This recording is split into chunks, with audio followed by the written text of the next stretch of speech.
I do think that it is very possible that the party that has been in power for most of Confederation can put on its game face, get ready, put on a very strong fight in the next campaign. Those numbers will change rapidly, Renee. We can feel it coming. There's change in the air. Welcome back to Moose and Loose. My name's David. Today's top stories here. We've got reports that Mark Carney is gunning for that leadership of the Liberal Party, take over from Justin Trudeau. We've also got a ton of other changes across Canada to policies and rules and regulations. A whole bunch of madness in Canada. Let's jump into this. We've got this one here. It says the CRA waived $2.5 billion in penalties and interest on federal vacant homes tax after protests from the Chinese community. This comes from the Globe and Mail. That's right. So the Chinese community complained and then were waived $2.5 billion in penalties and interest. I'm sorry, does that mean I can just not pay taxes if I throw my hands in the air and complain? What kind of crap is this? This is not a real country. Whoever wants to get benefits, get them, and everyone else has to pay for stuff. CRA needs an overhaul. They certainly put the screws to small businesses every chance they get. Can't believe they let this slide. Next up, we've got this one here. It says Dutch researcher Dr. Jan van de Beek has updated his major study on immigration to the Netherlands. He wanted to find out which groups have contributed economically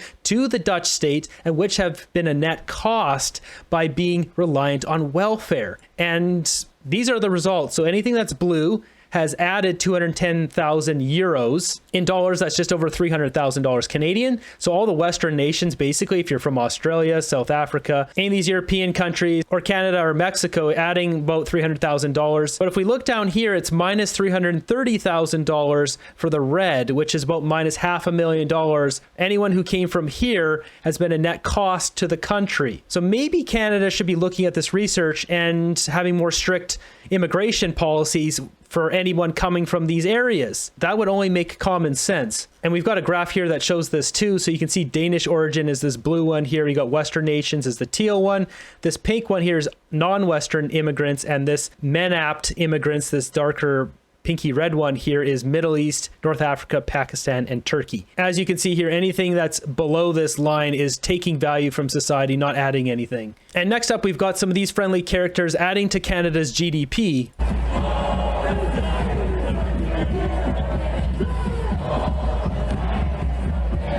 So offering so much value to Canada every day. We've also got this. It says these illegally posted flags are just outside Toronto, Mississauga. It's the same city set to host the Caliphate Conference on January 18th. Its theme is to defeat all non-religion of peace powers. Why is Canada hosting Terror Lord Conference? That should be the question here. We got this one here. It says, this is infuriating. The EB government gave itself a raise and then went on holiday while hospitals remain in crisis. So this is in British Columbia here. They are not fit to govern. It says here, fevered toddler waits 14 hours in Victoria emergency room. David Eby promised everyone $1,000 at the election and then gave himself and all his cronies a raise and then went on vacation. It's okay. They sit a lot this year, a whole 65 times, I believe. Yeah, so their sitting schedule is pathetic. They basically don't work very many days. So no official announcements yet, but Mark Carney, and then let's throw in Chrystia Freeland and Christy Clark could all be potential contenders for the leadership race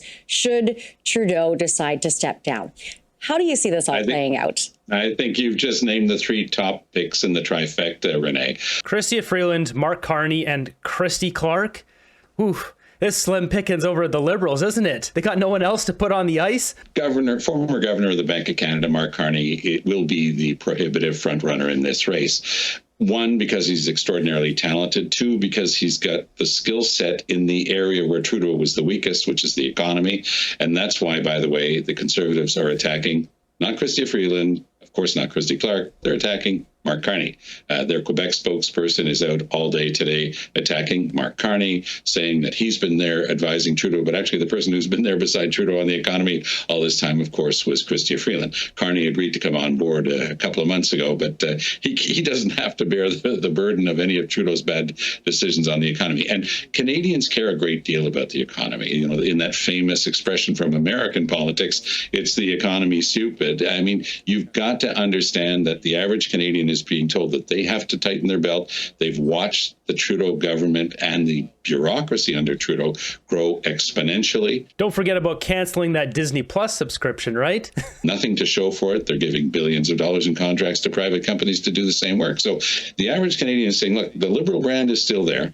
Trudeau is not. He's not on their radar screen at all. That's what's been fueling the 20-something% lead for the Conservatives. So if Carney makes it into the race, it'll be a game changer. If he becomes Liberal leader, he gives them some hope in the next campaign, although there is that massive lead that I just referred to for the Conservatives right now. This is a joke to even talk about it like there's some sort of race here. There's no race. Leadership race, whatever. But there's no race between the Conservatives and the Liberals. The Liberals are done. That party will be lucky to keep party status. Mark Carney probably would be their best bet because he is not directly attached as being part of the ship that took down Canada. Now, he did step on as an economic advisor. And it's important to remember here, Mark Carney is related through family to Justin Trudeau. You can see here, so Mark Carney, his mother is Verley Margaret Kemper. His father is Robert James Martin Carney. So just remember this one here, Margaret Kemper. Now, Kyle Kemper, this is Justin Trudeau's half-brother. His father is Freed Kemper. His mother is Margaret Trudeau. They share the same mother. But you can see here the connection, Verley Margaret Kemper, Mark Carney's mother, and Freed Kemper, Kyle Kemper's father, share the Kemper surname, indicating a potential link. This connection suggests Mark Carney and Kyle Kemper are maternal relatives, possibly cousins through the Kemper family line. We don't know what that is. There's no more information aside from Wikipedia, which this links down here, but I've gone through this before on the channel before I really dug into it. There's really no way that we know right now how they're connected, but it does seem like these families are connected. Something else to note here is Mark Carney is the godfather to Chrystia Freeland's son. So essentially, these families are all very much connected and know each other. So if Justin Trudeau is going to step down, he probably would have told Mark Carney, maybe not Chrystia Freeland because they're having a feud right now, but he probably would have told Mark Carney about it. Does this indicate he'll step down tomorrow because Mark Carney has been going out there and essentially campaigning to all the other Liberal MPs recently? Regardless of whether it is Mark Carney or anybody else leading the Liberal Party, does anyone have what it takes to turn the party around? Well, I learned that you never underestimate the Liberal Party because with Jack in 2011 and the Orange Wave, we became the official opposition, and everybody's saying, oh, they're relegated to the dustbin of history, and they came roaring back under Justin Trudeau, who, unfortunately for the Liberals, has stayed around just a titch too long. So I do think that it is very possible that the party that has been in power for most of Confederation can put on its game face, get ready. They have a very deep bench strength and put on a very strong fight in the next campaign. Those numbers will change rapidly, Renee, if somebody like Mark Carney were to take over the helm of the Liberal Party. So Are you insane? Tom Mulcair, you think the numbers are going to change rapidly if suddenly Mr. Business Suit Mark Carney steps into the picture? Oh my God, Bank of England, Bank of Canada. Oh, he must be Prime Minister. That's not going to happen. It's about trust. These guys don't understand it. It's about trust. They've broken the trust of Canadians. After you lock down bank accounts, it has broken our trust. We do not trust the government anymore. The Liberals have done nothing to try to earn back Canadians' trust. In fact, they've done everything possible to do the opposite. I said before that, you have to watch who the Conservatives are attacking for a hint. And I would also say you have to look to who Carney and indeed Chrystia Freeland or Christy Clark are able to recruit around them as their campaign team. Now, it would appear from some indications that someone of the caliber of Gerald Butts might actually be able to work with Carney and help him get ahead. If that's the case, if this is one of the strongest and people who's ever been in the Canadian government without being elected, and he's done very well in the private sector since he left. He's highly regarded by everyone who's ever worked with him. And Gerald Butts, if he were to decide to throw in his lot with Mark Carney, watch out. That is also a game changer. Game changer of Gerald Butts gets in there. What if they threw in a Jeremy Bratwurst? I don't think Trudeau's former campaign manager, Jeremy Broadhurst, is coming back anytime soon. He's already jumped ship when he knew Trudeau couldn't win. Would Trudeau's wedding party buddy, though, Gerald Butts, support Mark Carney? Well, who knows, maybe. I mean, it clearly seems there's some sort of family ties there between Trudeau and Carney, so maybe he says, go ahead, you try to take the reins now. Long 6-hour meeting is scheduled this Wednesday for the Liberal caucus. Do you expect to see Justin Trudeau step down before that? My thinking, it's entirely possible, and it's very difficult to guess, but I'd say, look, let's start with the certainty. The only certainty is that Justin Trudeau is not leading the Liberals into the next campaign. That's decided. But what he does in the next 48 to 72 hours. Why is that decided? Nothing is decided until he actually does something. Is your guess is as good as mine. I think out of respect for his caucus, he'd like to be able to break the news to them theoretically first, it would get out immediately, and then he would be able to do something a bit more orderly. That's been the biggest challenge, Renee, is that I think that's true because Trudeau is a narcissist and he wants to command the room and feel that surge of being in power. It's not about respect for his caucus. He doesn't respect his caucus. So I think that's actually probably right.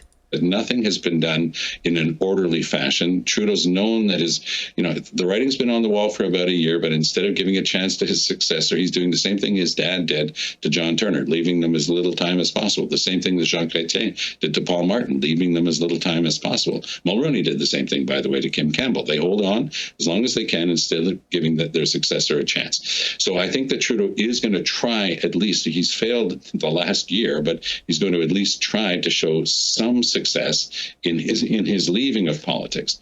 Now, the reason why politicians hold on like that is because they're drunk on the power. They're addicted to it. They want to just keep holding on to it. They're delusional. It's a human trait, and maybe it's more prevalent with these politicians. What are the possibilities for the different scenarios? One is called prorogation. You suspend Parliament, essentially.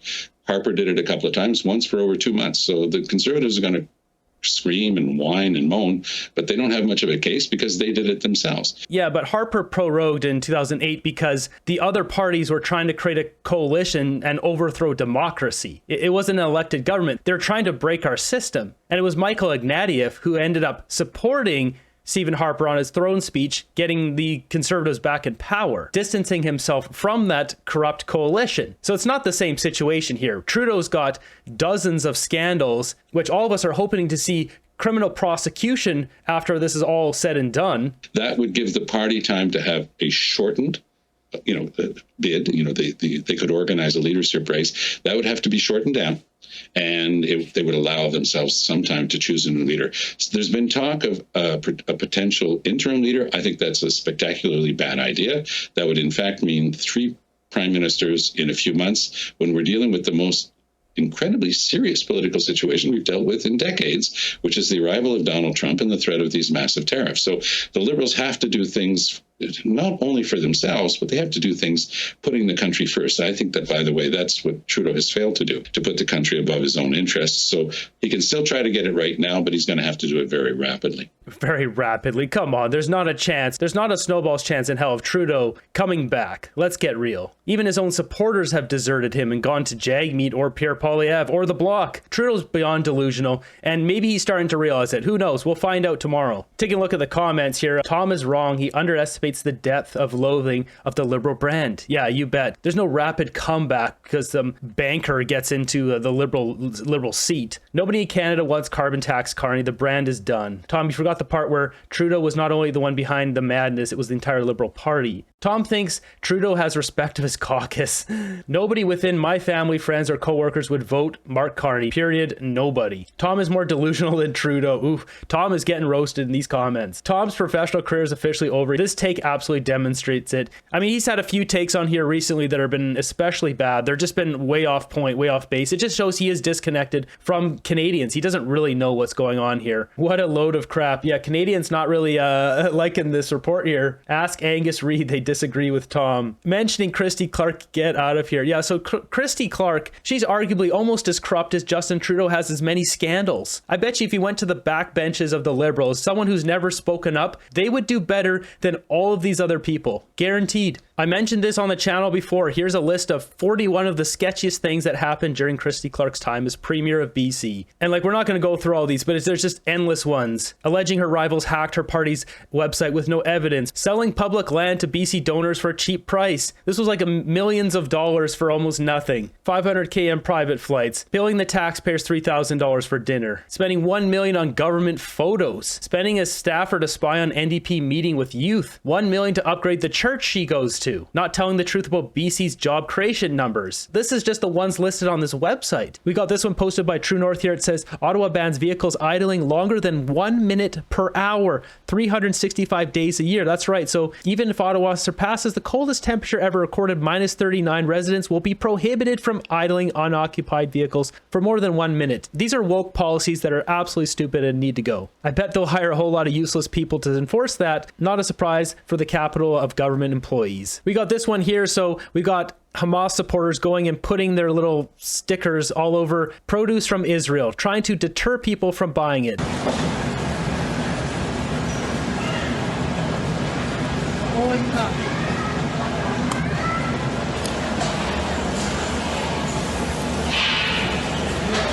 So as you can see here, pomegranates and avocados at Costco, which reminds me, I think I'm going to go get some pomegranates and avocados from Costco. I'm going to go out of my way to buy products from Israel. They're better anyway. That should be sent to Costco. They should have been kicked out. If nothing else, it's a great way to promote buying all the Israeli products. This is backfiring on them bad. I don't go to Costco, but I'll be buying anything grown in Israel at Sam's. Lots of Israeli products at Costco. I'll have to stop in and stock up. Solely based on the crime that's in Canada, it's time for election. This needs to be cleaned up immediately. It's just seems to be getting perpetually worse day by day. One thing's for certain though, we are getting rid of Justin Trudeau this year.